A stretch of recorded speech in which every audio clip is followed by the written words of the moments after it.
Hello दोस्तों, मैं हरिओम हरी classes से आपका हार्दिक स्वागत करता हूं। दोस्तों आज मैं लाया हूं विराम चिन्ह जो आज की हर एग्जाम में आपको देगा 1 नंबर। तो सीधे बने रहिए दोस्तों वीडियो को, आप वीडियो को लास्ट तक देखिए और वीडियो को देखने के बाद आपका ये टॉपिक हो जाएगा लाइफ टाइम के लिए क्लियर। तो मैं सीधे चलता हूँ पॉइंट पे। लेखन शैली में ठहराव या विराम के लिए, लेखन शैली में ठहराव या विराम के लिए अल्प विराम, प्रश्न चिन्ह आदि का जो प्रयोग करते हैं उसे ही हम विराम चिन्ह कहते हैं दोस्तों। ठीक है, दूसरे शब्दों में समझ सकते हैं आप, जब हम अपनी बात को भाषा द्वारा बोलते हुए या लिखते हुए थोड़ा रुकते हैं, उसे स्पष्ट करने के लिए जो चिन्ह का प्रयोग करते हैं उसे ही हम विराम चिन्ह कहते हैं दोस्तों। ठीक है, जैसे ये देखिए कामा है, प्रश्नवाचक चिन्ह है, निर्देशक चिन्ह है, विस्मयादिबोधक है, इन चिन्हों को ही हम विराम चिन्ह कहते हैं। और आपके एग्जाम में सीधे क्वेश्चन बनता है कि ये कौन सा चिन्ह है, इससे आप कौन सा चिन्ह कहते हैं। और बच्चे ये छोटा टॉपिक है, नहीं पढ़ते हैं और 1 नंबर गलती करके चले आते हैं, इसलिए आपको गलती नहीं करना। ठीक है दोस्तों, इसका प्रयोग बहुत ही महत्वपूर्ण होता है। अगर थोड़ा सा भी ये इधर उधर लग जाए तो अर्थ का भावार्थ जो है इतना गड़बड़ हो जाएगा कि सकारात्मक से नकारात्मक तक पहुंच सकते हैं। एग्जाम्पल से हम समझने की कोशिश कर रहे हैं। यहाँ पे पढ़ो मत जाओ, पढ़ो मत जाओ, सेंटेंस एक ही है, बस यहाँ पे कमाल हुआ है एक कामा का। क्या कमाल हुआ है? तो देखिए यहाँ पे पढ़ो के बाद कामा लगा है, तो क्या कर रहा, पढ़ो मत जाओ, यानी आप पढ़ने की बात कर रही है या कह रहा है, और यहाँ पे पढ़ो मत जाओ, यहाँ पे न पढ़ने की बात की जा रही है। सेंटेंस वही है, केवल कामा का कमाल है दोस्तों। तो आप समझ सकते हैं कि आपके लिए कितना है इम्पॉर्टेंट। तो इसे हम विस्तार पूर्वक पढ़ते हैं और एग्जाम में, सीधे वनडे एग्जाम में क्वेश्चन बनता है कि इस चिन्ह को क्या नाम से जाना जाता है। तो हम इसे आज जानने की कोशिश करेंगे, जो आपके जीवन में हमेशा आपको रहेगा याद। तो हो जाइए आप तैयार। ठीक है दोस्तों, चिन्ह 2 प्रकार के होते हैं। क्या होते हैं ये चिन्ह जो होते हैं विराम चिन्ह, ये 2 प्रकार के होते हैं। एक विराम चिन्ह कहते हैं, एक भाव चिन्ह कहते हैं। तो विराम चिन्ह होता है वो ठहराव को प्रदर्शित करता है, और भाव चिन्ह केवल भाव को प्रदर्शित करता है। तो आज हम इसे आज समझ लेंगे कि विराम चिन्ह और भाव चिन्ह। आप विराम चिन्ह जानते सब कुछ हैं, बस अंतर नहीं समझ सकते हैं कि विराम चिन्ह किसे कहते हैं, भाव चिन्ह कहते हैं। तो आपका एक कॉन्सेप्ट आज क्लियर हो जाएगा दोस्तों। ठीक है, तो पहले आप समझ लीजिए भाव चिन्ह क्या होता है। जैसे अगर पूर्ण विराम, अल्प विराम जब का हम प्रयोग करते हैं तो वहाँ पे कहीं ना कहीं ठहराव क्या होता है, आता है। लेकिन भाव चिन्ह भाव को प्रदर्शित करता है। जैसे मैं बोल रहा हूँ तुम कहाँ जा रहे हो या आप कहाँ जा रहे हो, तो जब प्रश्नवाचक चिन्ह का हम प्रयोग करते हैं तो इससे भाव पता चलता है कि क्वेश्चन पूछा जा रहा है। तो इसका तात्पर्य यही है कि भाव चिन्ह को प्रदर्शित करने वाले जो चिन्ह होते हैं उसी को भाव चिन्ह कहा जाता है। जैसे प्रश्नवाचक चिन्ह, योजक चिन्ह, विवरण चिन्ह, ये आपके भाव चिन्ह होते हैं दोस्तों। तो जो विराम चिन्ह होते हैं मुख्यतः 4 होते हैं दोस्तों। कौन कौन होते हैं? 4 होते हैं। अल्प विराम, उप विराम, पूर्ण विराम और आपका अर्ध विराम। तो अल्प विराम, अर्ध विराम, उप विराम और पूर्ण विराम होता है, इसे आज हम समझते हैं। अल्प विराम जो होता है, जिसे हम आप कामा भी कहते हैं दोस्तों। तो जो कामा होता है उसका प्रयोग कहाँ होते हैं, इसके बारे में क्या आप जानते हैं?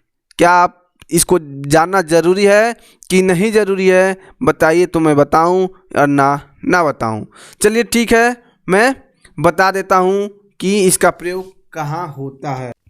ठीक है दोस्तों, तो 2 संख्याओं के बीच, यानी 2 संख्याओं के बीच, 2 विशेषणों के बीच, 2 क्रियाओं के बीच हमेशा अल्प विराम का प्रयोग होता है। जैसे राम, श्याम, भरत, संज्ञा आदि हम लिख रहे हैं, सुंदर लिख रहे हैं, सुशील लिख रहे हैं। तो संज्ञा यदि 2 विशेषण हैं, 2 क्रिया हैं, तो उनके बीच में अल्प विराम का प्रयोग होता है दोस्तों। ठीक है, तो आपके एग्जाम में बहुत कम बनता है कि इसका प्रयोग कहाँ होता है। आपका एग्जाम जो होता है उसमें केवल चिन्ह दे देगा और उसका नाम पूछ देगा, तो हम नामों पे विशेष चर्चा करते हैं और चिन्ह पे करते हैं।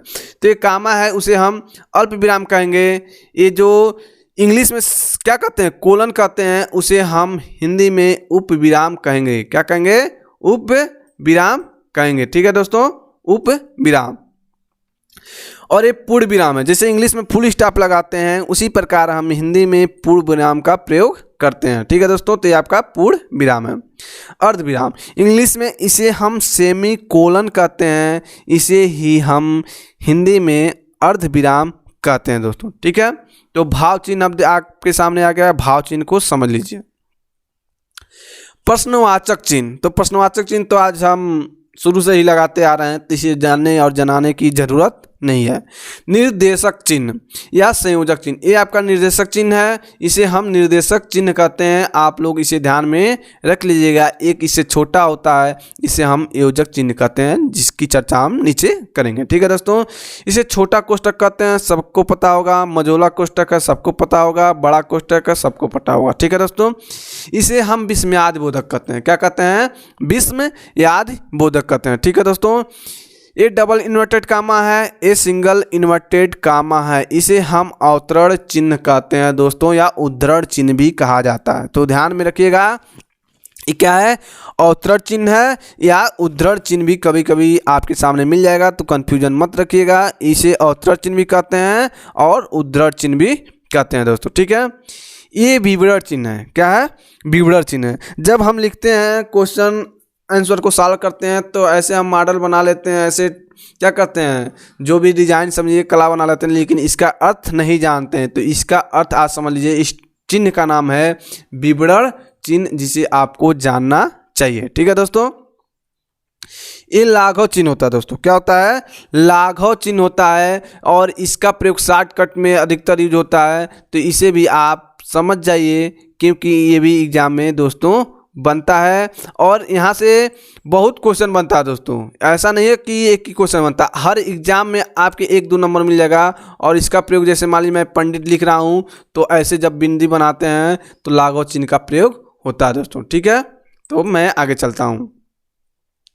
लोप चिन्ह का भी प्रयोग बहुत आप करते होंगे, और जब डॉट डॉट बिंदी बिंदी कर देते हैं तो इसका मतलब चलता है इसके आगे भी कुछ है, इसी को हम लोप चिन्ह का प्रयोग करते हैं और कहते हैं। तुल्यता बोधक, जब हम दूसरे से समानता करते हैं किसी दो शब्दों में या 2 वर्डों में, तो तुल्यता बोधक का प्रयोग किया जाता है। थोड़ा लंबा रहता है, तो इसे ही हम क्या कहते हैं? तुल्यता बोधक कहते हैं दोस्तों। ठीक है, ये क्या है? तुल्यता बोधक। ठीक है दोस्तों, त्रुटि बोधक या हंसपाद, दोस्तों जब हम किसी पैराग्राफ को लिखते हैं या तब लिखते समय कोई शब्द छूट जाता है तो त्रुटिबोधक का प्रयोग करते हैं। जैसे यहाँ पे छूट जाता है तो हम ऐसे करके यहाँ पे ऊपर लिखते हैं कि नहीं लिखते हैं, इसी को हम त्रुटिबोधक या हंसपाद चिन्ह कहते हैं दोस्तों। ठीक है, इसे निर्देशक चिन्ह कहते हैं, और इसे आपको क्या कहते हैं? योजक चिन्ह भी कहते हैं दोस्तों। क्या कहते हैं? योजक चिन्ह भी कहते हैं। ठीक है दोस्तों, आगे हम चलते हैं। कुछ एक होता है पाद बिंदु होता है, एक क्या होता है? पाद बिंदु होता है। ऐसे लाइन रहेगा और इधर रहेगा और इधर बिंदी रहेगा, इसे हम पाद बिंदु भी कहते हैं दोस्तों। ठीक है, तो इस प्रकार ये चैप्टर समाप्त हो गया है। आपको लग रहा होगा कि मैंने सभी योजक चिन्हों को पढ़ लिया हूँ, यानी विराम चिन्हों को पढ़ लिया हूँ।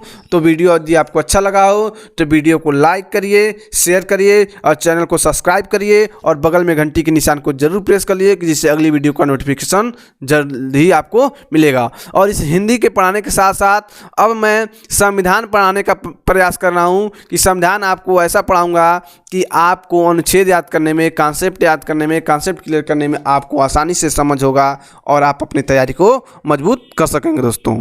ठीक है दोस्तों, तो वीडियो को शेयर करिए और चैनल को सब्सक्राइब करिए दोस्तों। धन्यवाद। जय हिंद, जय भारत।